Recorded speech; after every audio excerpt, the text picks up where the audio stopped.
My name is Mr. Wilcox. This is Genesee High School, section 2.6, called Special Functions. The first kind of special function I want to give you today, class, is called piecewise. And the piecewise is going to have multiple pieces to it in order for us to graph separately. Now let me show you how these are going to be written. First of all, this is a function, so let's represent it as f of x. After the function f of x, you're going to have this bracket, which is going to have usually 2 or 3 pieces to it. Okay, we'll stick to the ones today that have just 2 pieces, or at least in this example. So I need one line for each piece. My first one is going to be x minus 1. After the x minus 1, you're going to have a constraint and followed by the word if. So you use this piece of the function, again why it's called piecewise, if x is less than or equal to 3. Only when x is less than or equal to 3. So if x is equal to 4, can't use this piece because it's only when x is less than or equal to 3. And the second half is going to be negative 1 if x is greater than 3.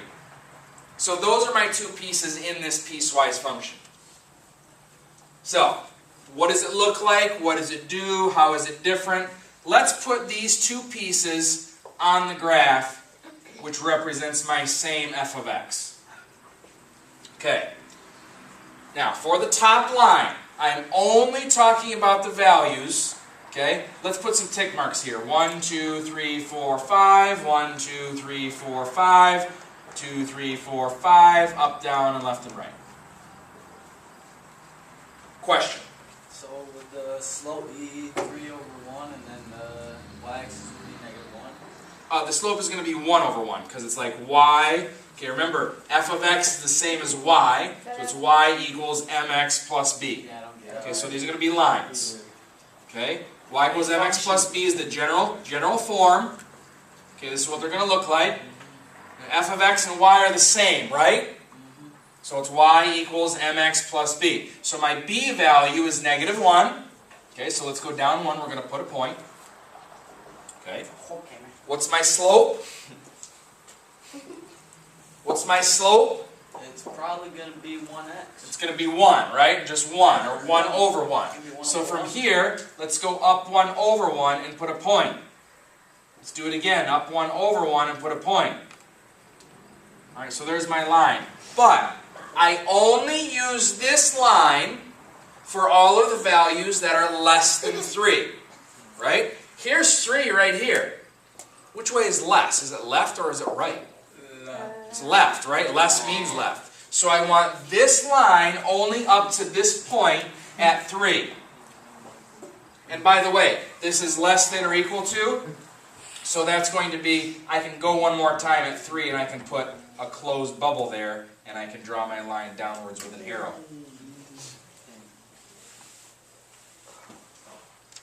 Now, what happens to the other piece? My other piece is this. Y equals negative 1 in my other piece. What does y equals negative 1 look like? On the y-axis, looks like a line down 1. Through the y-axis at negative 1, right? Straight across. That's straight horizontal, that's correct. But I'm not going to start here because I only use the horizontal line at negative 1 when x is greater than 3. Well, here's 3. Where do I want to use this horizontal line? Everything in that direction, right? So I'm going to have negative 1. Don't use it here. Look at my horizontal line is right here through negative 1, but I only use it starting right here and everything to the right. So that's how we graph it. That's how you graph it. So if it was greater than equal to, it would be closed. That's correct, and that was going to be my next question for you. Okay. Why is that bubble going to be open right there? Because if x is equal to 3, you use the top one, which is why I have a closed bubble. X is, greater than 3, only like 3.00001 am I going to use this. So I have an open bubble and then everything to the right. Still a little confused as to how you started off. I just started off with y equals 1x minus 1 and graphed that line. So, I think it's the fx that gets us all. Alright, so are we going to do like a problem now? Can we do another one of these just for practice? Yeah. Okay. And here, look, let me clear you up. F of x means y. Always. Why isn't it f and y? Well, because this is the function that you're performing on x. Here's x right here. What are you doing to every x value? Subtracting 1, right? So the function that you perform on x is subtracting 1 from everything. And then the x is less than equal to... Oh, you only start at the... I get it. Okay. That's right. Let's try it again. We'll see if we can clear up any problems here. Okay? F of x. Okay, just to be spicy, let's do 3 pieces here. Okay? So let's do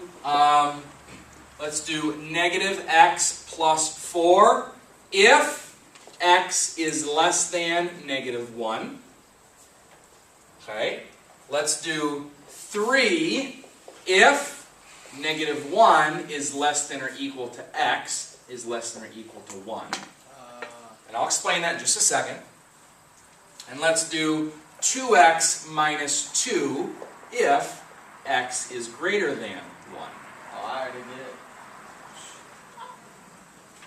We're just going to do one piece at a time. There's 3 pieces, and the 3 pieces are going to be on the same graph.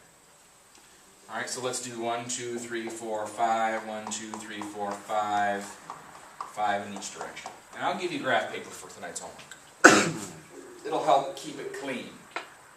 Keep it clean. Now, by the way, what does this business mean? It's and. Okay, this is like an and question, okay, or the values that are between.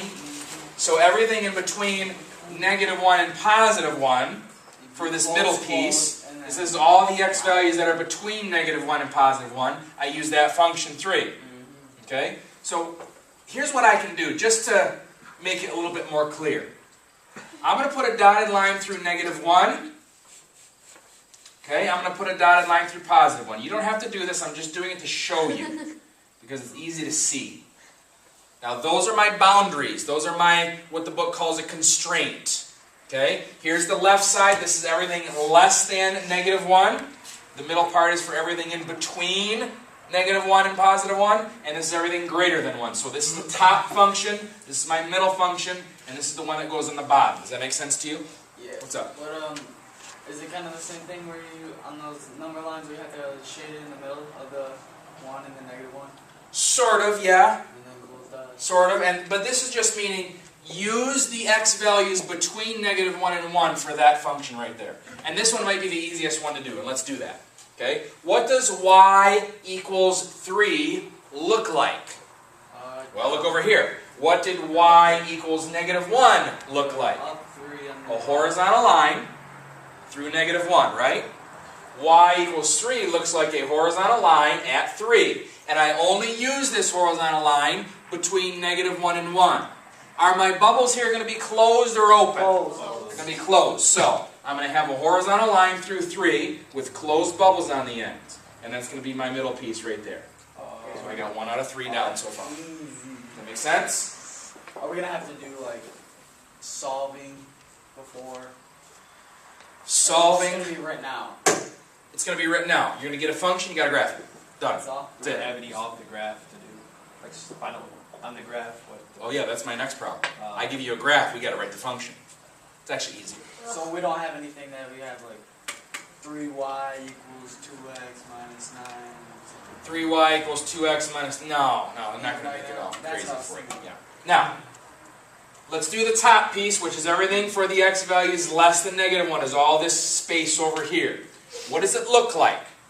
Can I make things a little bit easier for us? Okay, can I take this negative away? Yeah. Do that for me? That would just make things easier. I came up with that off the top of my head, and I want to make it clear. Alright? Now, here's my line that I'm going to use for this piece. Let me write it out so we can see it. Y equals x plus 4. What's the b value of that line right there? X. I mean, 4. 1. 4. 4. So y equals mx plus b. I'm thinking bx plus m. Alright, so what I'm going to do is I'm going to go up 4 and I'm going to put a point, but I'm going to put an imaginary point there because this is not part of my graph, is it? No. Why is that not part of my graph? Because this is the part of my graph that goes in the middle. I got to use this line and this piece of that line up there to figure out what goes down here.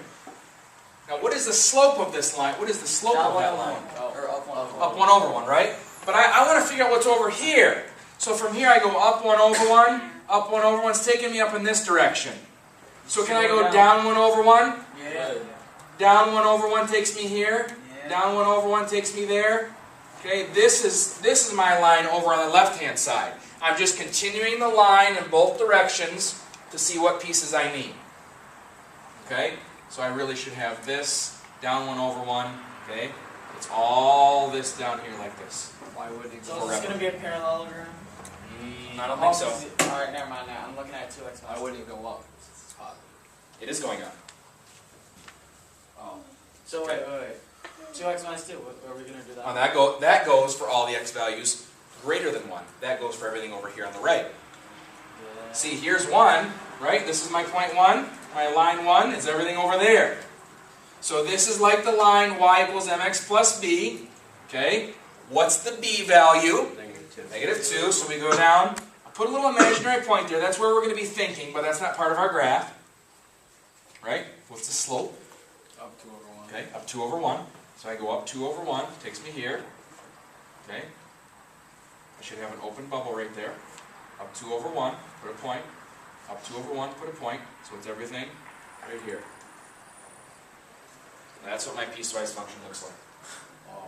Now the problem with this is that your lines on the first 2 sections meet up together in the same point. So that's why this is filled in, because that is negative 1 is less than or equal to x. So it's going to be a filled in bubble, and then it picks up in the same place. This one is going to be closed in because it's x is less than or equal to 1, because that includes. But then it jumps down here for an open bubble and picks up and goes up in that direction with a slope of 2. This is just crazy. It is crazy. No. It is ridiculous. I like it. I'm going to be in there 6 now. Good for you, Fine. Kyle. Can we not? Now, 2 more things I want to tell you today, and we'll stop recording. I forgot. Write the function. Mr. Drinkwine, you're a little bit ahead of me here. I'm going to give you a graph. They're going to go backwards. How do you do that? Okay, give me a graph, and I want you to make it as close to mine as possible. Like that big? Okay? Well, about that. That's good. We'll go 5 in every direction. I just want you to be as concise as possible, so when you write the function, we're all writing the same thing instead of just slapping something down that looks kind of like what we had. Okay? Go over 2 and up 1, put in a filled-in bubble, and take that out to the right-hand side. Okay, so that's we're going to have 2 pieces in this function, and your job is to write out what those 2 pieces are. Okay? Go right 2, down 2, put an open bubble there. Okay? Go down 3 and put a point, and bring this down in that direction like that. Something like this. Now our job is to write the function. So we're going to call it f of x. It's a piecewise, so I need this big bracket here. How many pieces do I have? I have 2. So you got to write the function, we got to write the constraint. Okay? Doesn't matter what order you do them in, I don't care about that. Just get the functions correct. Well, let's start out with this one. This one might be easier. What is the equation of this line right here? Y equals what? It's going to be 2 Negative 1. positive 1. Would it just be y equals 1? Yeah. There's a horizontal line through, that would eventually go through 1. So it's y equals 1 if. Greater than equal to. What x values is the horizontal line true for? Greater than equal to 2. Greater than or equal to 2 is right. Because it starts at 2, goes forever to the right. It starts at 2, goes forever to the right. So it's going to be all the x values greater than or equal to 2. I get that. So that's my first piece. Negative 1/3 x minus. Find this easier than the other way. That's weird. Mr. Dinkel, Or wait, or is it and? be careful here. I don't know, man. I'm tripping. Okay, so let's put this y equals mx plus b. Start at this point. What is the slope? We got to get here. Okay, I'm going to go down 1 over 2. Down 1 over 2. What's the slope? Down 1 over 2. How about negative 1/2?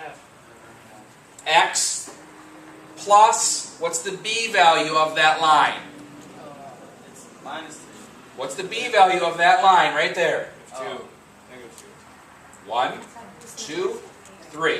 Oh, Crosses the y-axis at negative 3. So my line, I should say, negative 1/2 x minus 3. I got it right, but I just counted the things because that's too far away. that way it's Because like I had easier looked than the other. 1/3, maybe 1/3. If, now what's my constraint here? What part of the graph do I use for my x values for all this piece on that side? Less. Starts at 2 and it goes to the left, so it's all the x values less than 2. I have an open bubble, so it does not include 2, and that's where it's going to be. Alright, it only, if x always goes on the x-axis. That's correct. Okay? Only the x-axis, only the x values. Alright, let's talk about one more function today, What's your function? and then we will take a pause. A new function that you have never seen before looks like this. It has a bracket with a line on each side of the x value. This is called the greatest integer function. Sounds great. Two things that I want to tell you about the greatest integer function.